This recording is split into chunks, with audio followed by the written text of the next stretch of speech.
Hi again, and welcome to the Community Broadband Bits podcast from the Institute for Local Self-Reliance. I'm Lisa Gonzalez.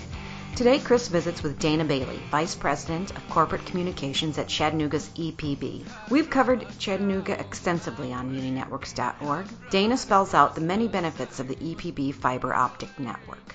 Reduced power outages, lower electric rates, and an incredible telecommunications utilities offer many benefits to the Chattanooga area. Here are Dana and Chris. Welcome to another episode of the Community Broadband Bits podcast. Today we've got a really exciting show. We're talking with the biggest municipal fiber network in the country, and we're talking with Dana Bailey, the Vice President for Corporate Communications of Chattanooga's Electric Power Board. Welcome to the show. Hi, Chris. Thank you for coming on. Yeah, thanks for having me. So I wanted to. This is an interesting show, I think, because everyone's heard of Chattanooga. Everyone knows about your fiber network that listens to my show. It's an incredible town. I've been there twice now. I know that it's filled with great people. And even if I wasn't in the fiber business, Outside Magazine is constantly telling everyone that they should move there because it's such an incredible place with all the outdoors activities and fun things to do. Well, I don't know why we haven't gotten you here yet, Chris, to stay. I love my winters, and okay. As soon as you spend a lot of time below zero, then I'll move there. Okay. We might just have to live without you then. I don't think that's going to happen. I'm afraid a lot of people would be unhappy with my style of winter. Yeah. So you're the first city in America to make a gigabit available to every single address, and your slowest internet offering is the fastest. Or is faster than just about every community's fastest option, for most of us that aren't in your area. People are familiar enough with Chattanooga that we don't have to spend a lot of time explaining how you got here and all the things about your network, but I do want to cover some of the basics. So can you just tell us a little bit about how big Chattanooga is and where the network extends to? Sure. So Chattanooga, we serve Chattanooga and Hamilton County, which is the county seat for Chattanooga, and parts of 8 other counties in Tennessee and northwest Georgia. Our service territory covers about 600 square miles.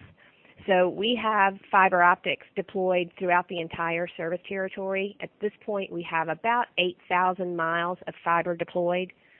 So one of the things that's unique about Chattanooga is that we do have, we're a small city, but we are a city, and we have a downtown hub and a dense area in the downtown area, and then we extend out to very rural parts of the service territory. So it could be, you could have someone living in a downtown condominium having access to this network, or someone literally living on a farm 20 miles outside of town with access to this network. So it's about, EPB passes roughly 170,000 homes and businesses in that 600 square mile service territory. And that's the part of the story that I think has been mostly ignored by the larger press, is that you took people in some of these areas who are on dial-up as their only option, or maybe satellite, and you brought them one of the world's best networks at this point. And I just think that's something you haven't gotten enough credit for. Well, we think it's pretty cool also that people of all different kinds of socioeconomic backgrounds, as well as different locations in the area, can have access to the same infrastructure. Okay, so why don't you tell us what all of the different things that this fiber network does for the community?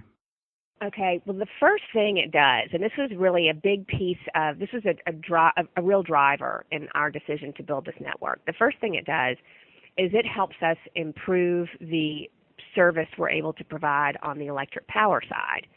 So we are first and foremost an electric power distributor, and our engineers and technicians and planners years back wanted to figure out a way to develop the next generation electric system. What does the next generation electric system look like, and what do we need to do to get there? And really the first thing that was needed was a robust communication system. So the fiber optic network firstly acts as the backbone, the communications backbone, for all of the thousands of smart sensors and devices that have been added to the electric power system. So those smart sensors and devices use the fiber network to communicate not only with us, but with each other and with our customers in near real time. And we're seeing already some pretty incredible results. The first incredible results we're seeing are related to reduction in outage duration for our customers.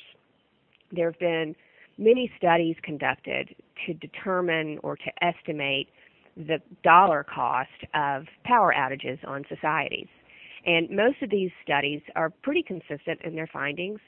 One of them from UC Berkeley from a few years ago estimates that this country loses $80 billion with a B dollars a year to power interruptions.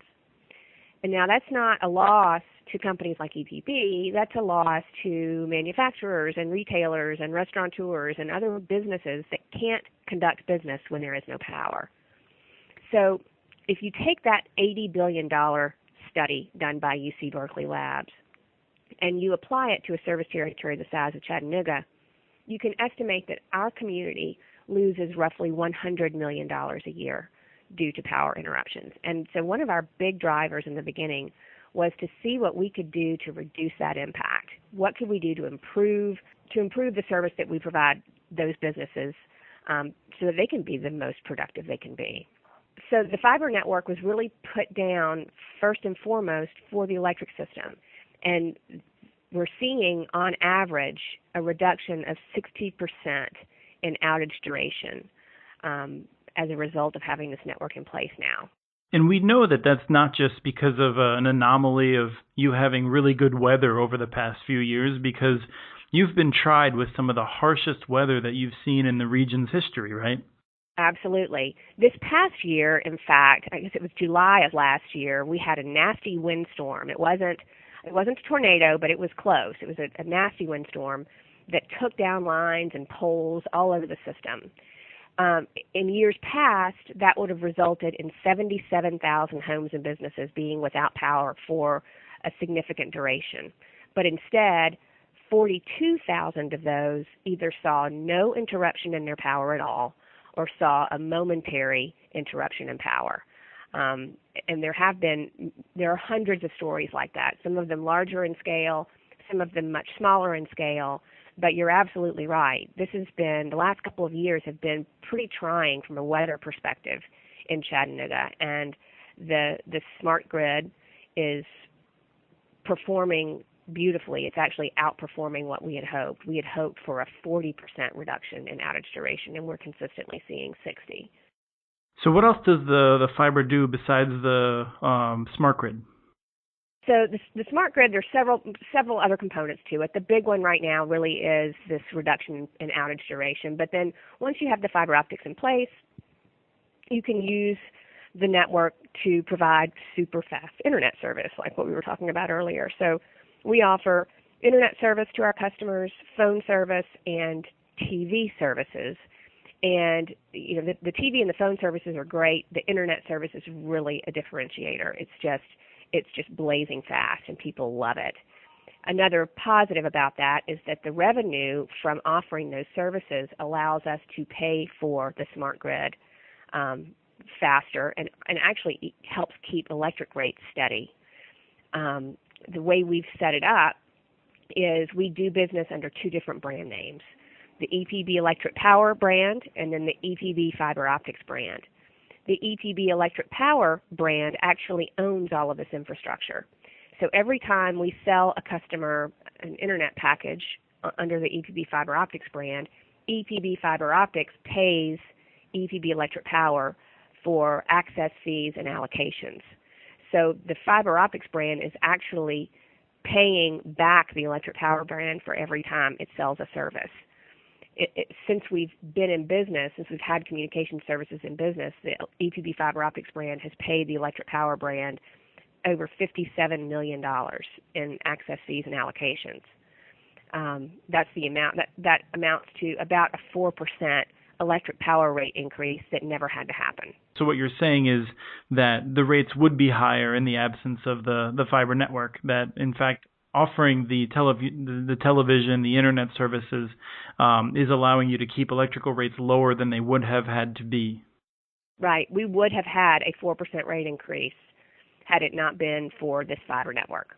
Now, some people are saying that the electric ratepayers are somehow paying for the network, and you just noted that the electrical side owns all of the fiber infrastructure. And so there's some people who are saying that electric ratepayers in Chattanooga are coming out with the short end of the stick, and that they're paying unfairly for this fiber network. And so I'm curious if you can address both whether or not they're paying for it, and then also if it's fair or not. Well, the opposite of that is what's actually true. So what's happening is our customers who choose to subscribe to our EPB fiber optic services are actually paying for the network. And actually, by paying for the network, they're helping keep electric rates steady. And our electric customers don't have to pay anything different. We've had one electric rate increase, I believe, in the last 5 years. No rate increase related to any of the infrastructure that we've built. And again, the EPB fiber optics brand is paying back the EPB electric power brand, which is actually helping keep EPB electric power rates low. Well, it's actually it's a funny charge in that it really preys on the ignorance of people, because it's not like EPB has a place to hide the electric rates. You buy all of your power from TVA, another public institution, under contracts that can be inspected, and your rates are themselves inspected by TVA, which is extremely careful to make sure that no electric ratepayers are paying inappropriately for other services. So I like to throw it out there, but I mean, the truth really is that there's no way for you to hide it if you were doing something that was inappropriate. That's absolutely true. That's one thing about being a municipal utility is we are an open book. We actually, before we went into business, we put our entire business plan on display. Anyone could come over and look at it.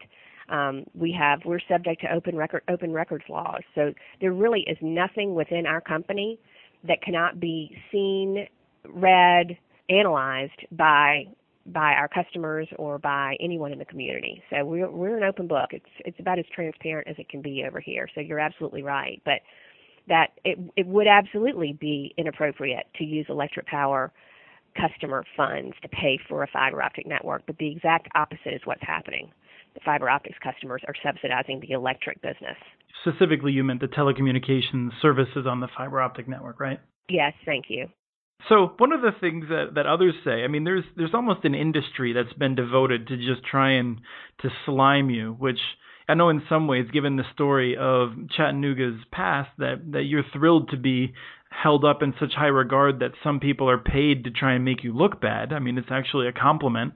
But some of them are saying that the only reason that you went and built this whole big, incredible fiber optic network is because Obama threw a bunch of money at you. And so can you walk us through what role the stimulus funds played in the network? Sure. The stimulus funds, essentially what they did is they allowed us to expedite our build. We had been planning to do this for many years and had gone ahead and started down the road of building the network. We were planning to build it. It would probably have been about a 10-year build out. But the stimulus funds allowed us to expedite the build so that we could cover the entire service area in 3 years rather than 10. But really nothing about our plan changed except the timeline. Everything about what we were planning to put in, the level of automation we were planning to have, the kinds of services we were planning to offer, none of that changed substantially at all, if at all. I can't think of any change that happened except the timing. So the stimulus funds just allowed us to offer the services to all of our customers in 3 years instead of 10, and have the smart grid operational for all of our customers in 3 years instead of 10. And for those who aren't familiar, I think you need to note that this isn't a smart grid in the sense of what other utilities are doing, that this really deserved the expediting because you're so far ahead of what most utilities are doing in terms of the smart grid, the advanced sensors and things like that, that it really is a terrific experiment on which so many utilities can get data as to whether or not it's worth making the level of investment that you have. Yeah, and sometimes, frankly, we call it a smarter grid because it really can do and we're really just scratching the surface of what it can do. It can help us with reduction in outage duration, but it's improving our operational efficiency. It also allows us to improve the power quality we're delivering to customers. It allows us to identify when there are anomalies on a customer's end that, if not identified, could result in high usage and therefore a high bill. So there are lots of applications for the smarter grid, and some of them we haven't even really gotten to dig into yet. So one of the ways to judge whether or not the network's a success is whether or not people are taking service on it.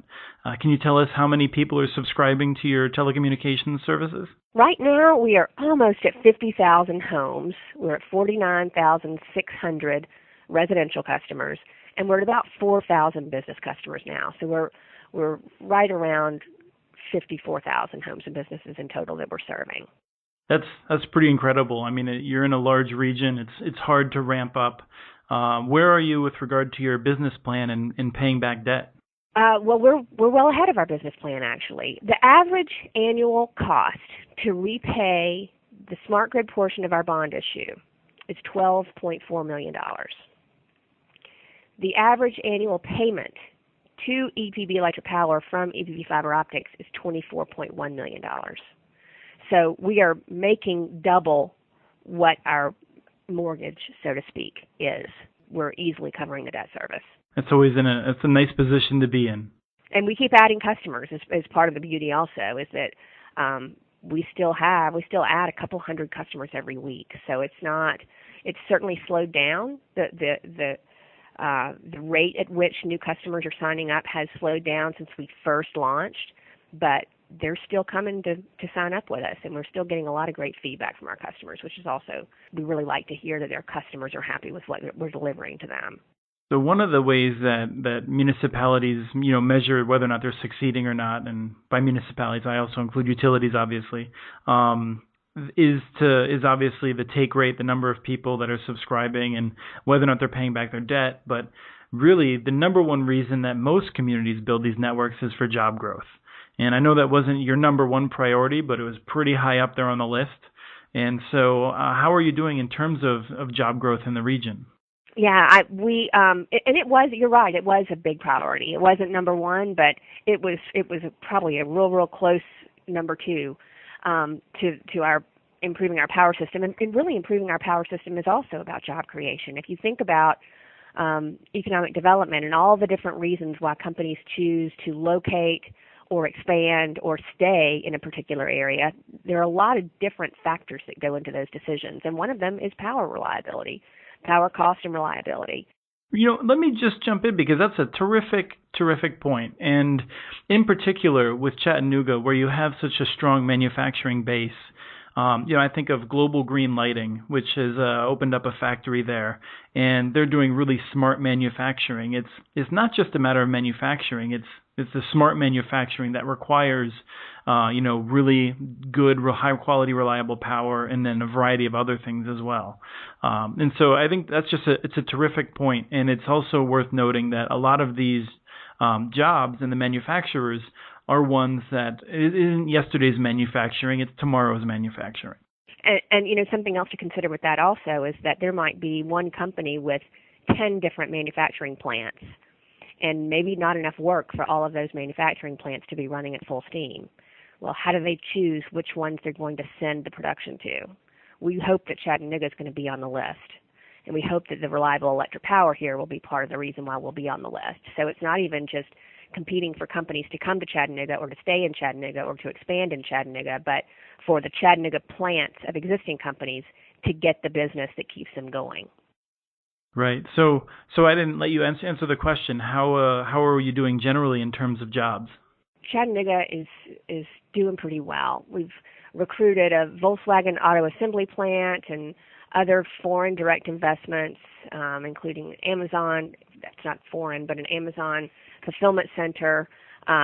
Since we announced the gigabit infrastructure, Chattanooga's seen an increase of 6,700 jobs, as well as the launch of dozens of new entrepreneurial ventures. So we have jobs numbers from the chamber, but those are only companies that report to the chamber what jobs they're bringing in or adding.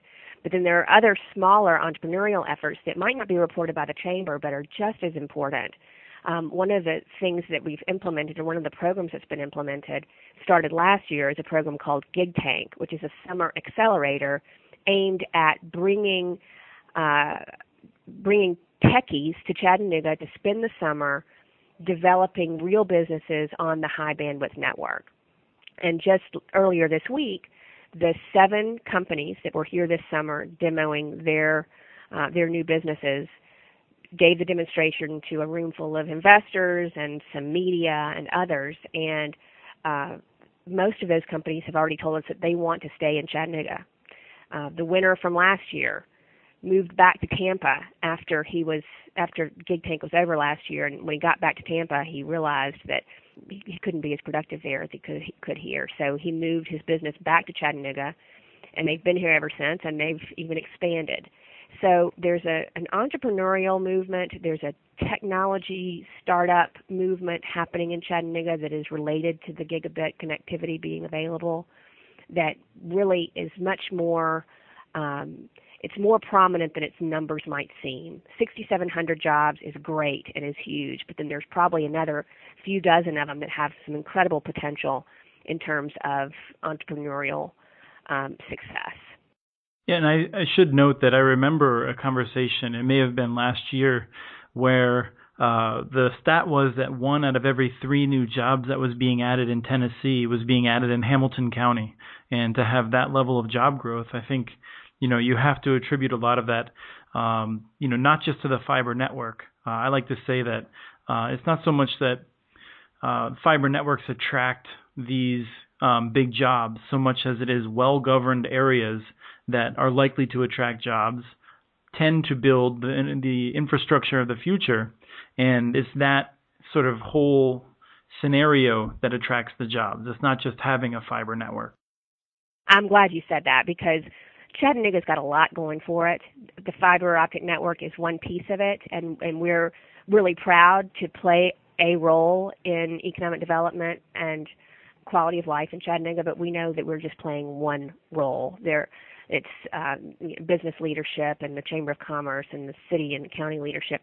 There are a lot of factors and a lot of people and a lot of collaboration that has to happen for communities to thrive. And that's another thing that we really love about Chattanooga, is that it's a very collaborative, cooperative place for the most part. And folks here work together to get what needs to be done. So we play a role, but not the only role. Right, and I think it's been pretty clear throughout this for people who listen to a lot of my shows. I'm definitely more partial to Chattanooga, and it's not at all a lie to say that if it was not for winter, there's a very good chance I would have been tempted to move down there, because it is a beautiful winter. place. Yeah. I really appreciate you coming on the show, and I want to give you a chance. If there's anything else that you want to mention about Chattanooga or the network before we sign off, please do. Well, there's a lot of things that we covered in the case study that I wrote and published last year, and we're going to have you on in a future guest. In fact, I know in September you have your, is it the 3rd anniversary of offering the gigabit already? We announced the gigabit in September of 2010, so you're right. It's the 3rd anniversary of having the gigabit, but it's the 4th anniversary of having the fiber optic network up and operational for customers to use. Right. And I know that there's you guys are always very good about keeping quiet, but it seems like you always do something interesting around that time. So I'm going to be staying with my eyes open, hoping to hear something interesting. Well, thanks so much, Chris. That was Dana Bailey, Vice President of Corporate Communications at EPB in Chattanooga. For more on Chattanooga and its network, go to epb.net. If you visit muninetworks.org and click on the EPB or Chattanooga tags, you'll find our coverage. Thanks again for listening to the Broadband Bits podcast. We encourage you to contact us with your ideas for the show. Email us at podcast@muninetworks.org. You can also follow us on Twitter, where our handle is @CommunityNets. This show was released on August 13th, 2013. Thank you to the group Break the Bands for their song Escape, licensed using Creative Commons. Thanks for listening.